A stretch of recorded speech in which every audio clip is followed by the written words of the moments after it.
She always plays with like the sickest. Oh, she always plays with like the sickest instrumentalists. It's really cool.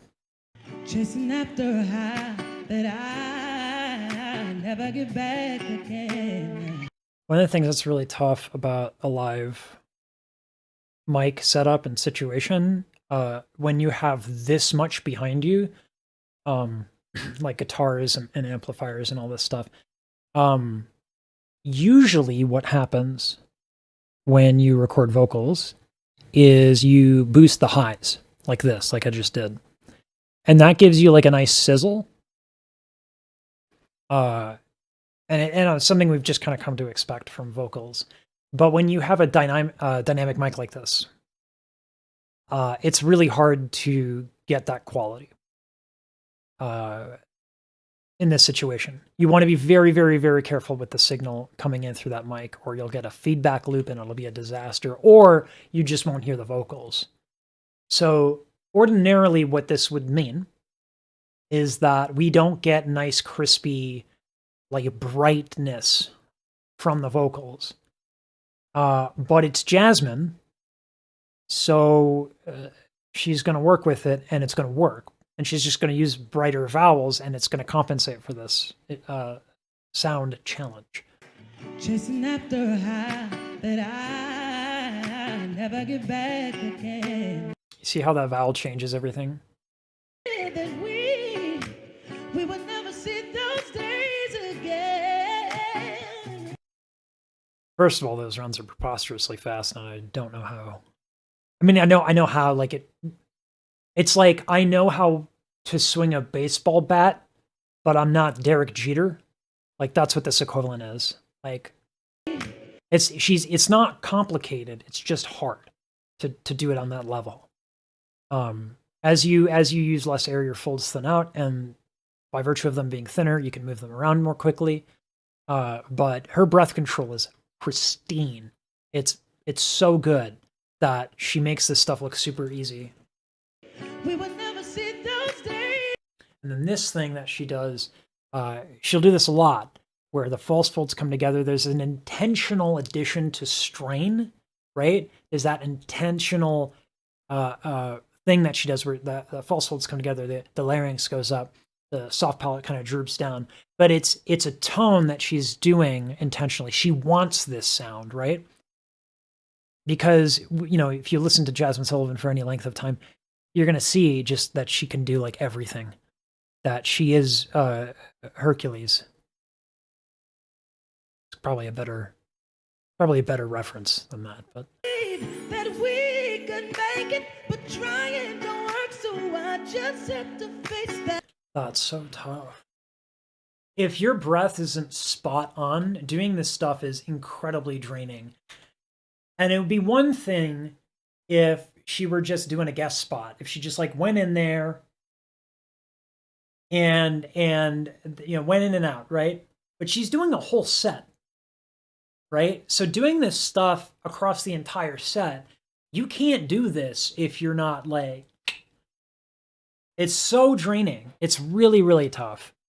And she does it like it's not an issue at all. You used to make me laugh, but baby, I know.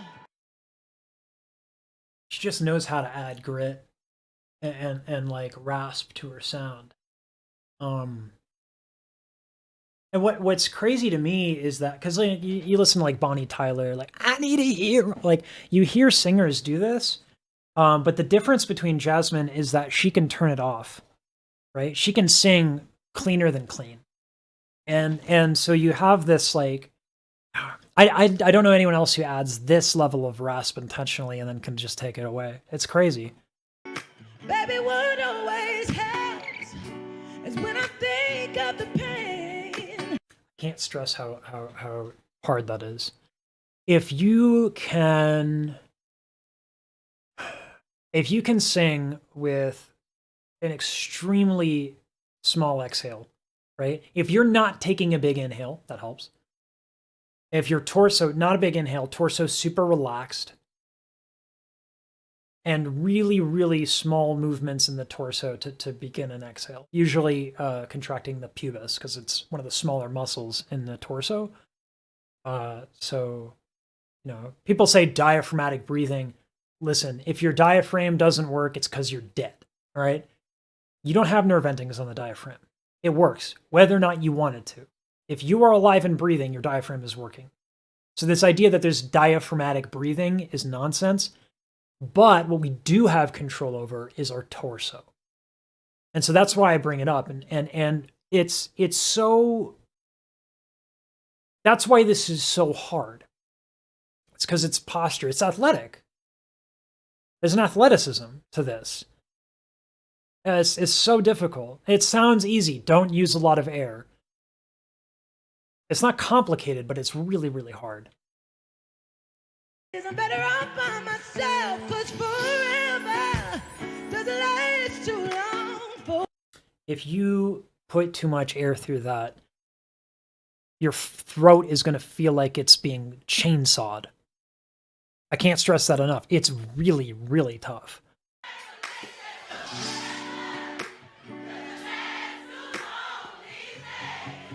I used to dislike this, that people would be like, and it's your turn.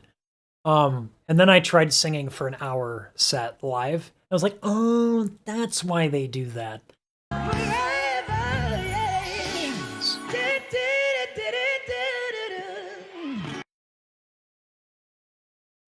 It's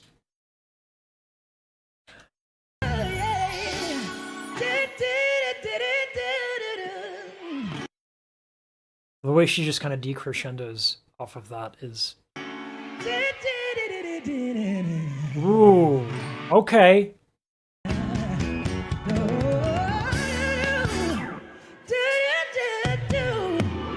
I love her musicianship is impeccable. Her sense of rhythm and timing is impeccable. Listen to how she's right with the drums. That run is right with the drums. That's insanity. Listen to that again. That's bonkers.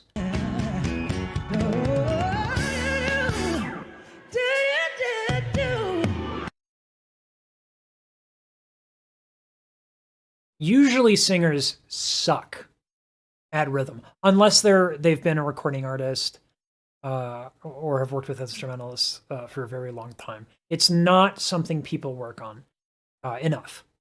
That includes myself. I'm kind of not good at it. But the way that she does it is so natural. The way that she'll hit her consonants, you can't in a phrase in meter, and this applies to drums.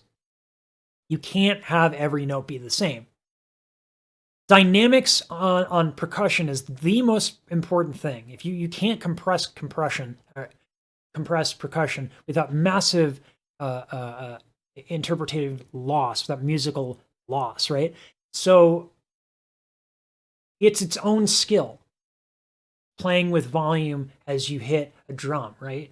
And so she's playing with that on consonants, much in the same way a beatboxer would, right?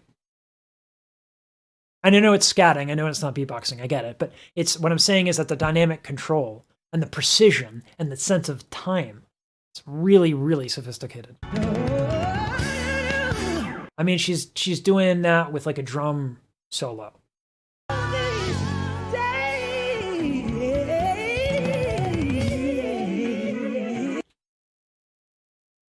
Is that a delay?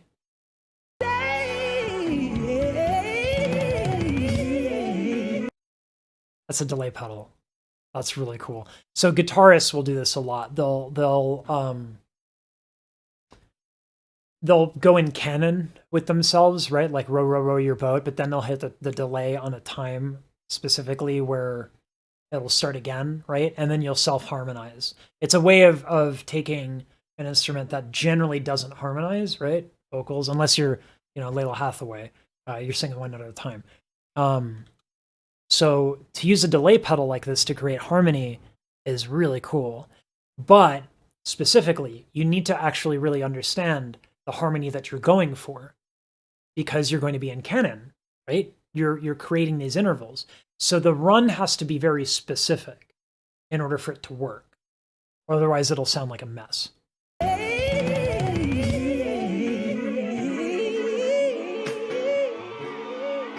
Like, you see how that starts to harmonize with itself, even as the delay decays.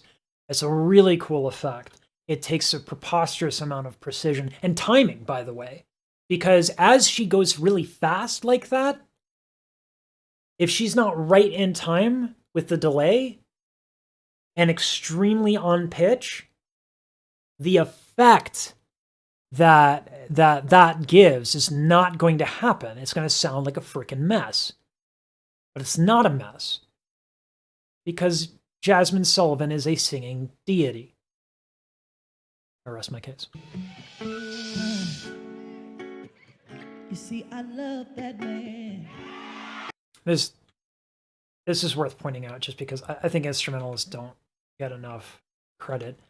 Look at how careful everyone is being. Like, this is a soft part of the song, right? Now, you could bring the volume down. You could just, bring the volume down. But remember how I said dynamics really, really matter on percussion? Listen to and watch how careful the drummer is being here.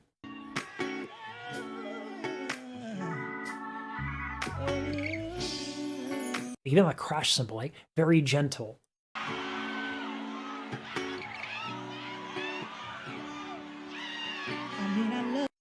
So that high-pitched yelling yes in the back, that's actually me.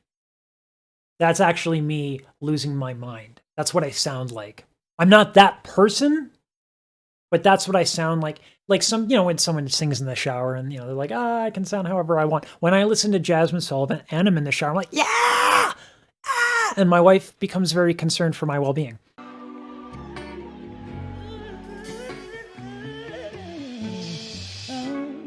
I just want to read out what someone said in chat.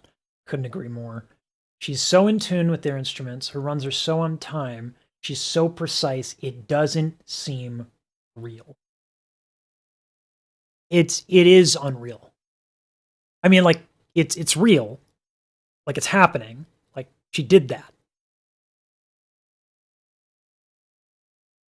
But good luck finding it anywhere else. Jazmine Sullivan. No, that ain't right. No. And we talk a lot about her technique for obvious reasons, but her delivery is also immense, right? She's not just like a note-hitting machine. Her delivery of the text, the words, and the conviction that she has in her singing is also immense. That ain't doing nothing but bringing you down. Come on, I love that, right? That's smart, right? Using speech in time with the song, using the words, that's word painting, right? So she's taking the word and then singing the word in a shape, in a phrase that is idiomatic of the word. It's called word painting in classical music. I don't know what you'd call it outside of that context, but it's really cool. Whoa. Oh, so say bye, bye, bye, bye. Perhaps I should stay in my lane a little bit here, but I can't help but feel like her gospel influence. First of all, glow in the dark strings. I mean, can we just like for a second be like, yeah, come on, neon, come on, 80s, early 90s, Lasertron. The gospel upbringing and the theater upbringing that Jazmine had is really powerful, I think, in moments like this, because she's so good at connecting with the audience and having a conversation with the audience. It's really, really not just impressive, it's also a really healing thing. It's a very intimate thing, and it's a really positive experience to have as you're watching a show live. It's great. It's a wonderful thing.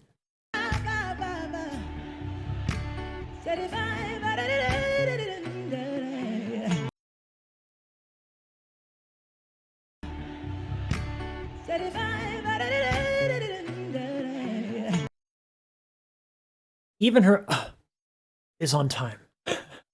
Listen to it. It's on time.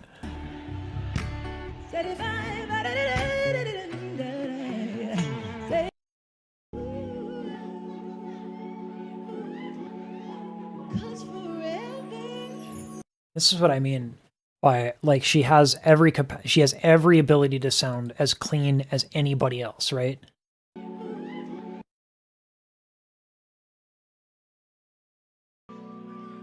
Doesn't last too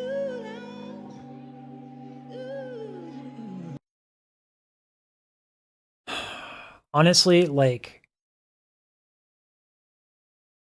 I want to hear her doing an extended, like, piece non-raspy, just because from what I get, like, I love her rasp. I'm not saying that's a negative thing, but I want to hear how this is beautiful. This is really, really beautiful, right?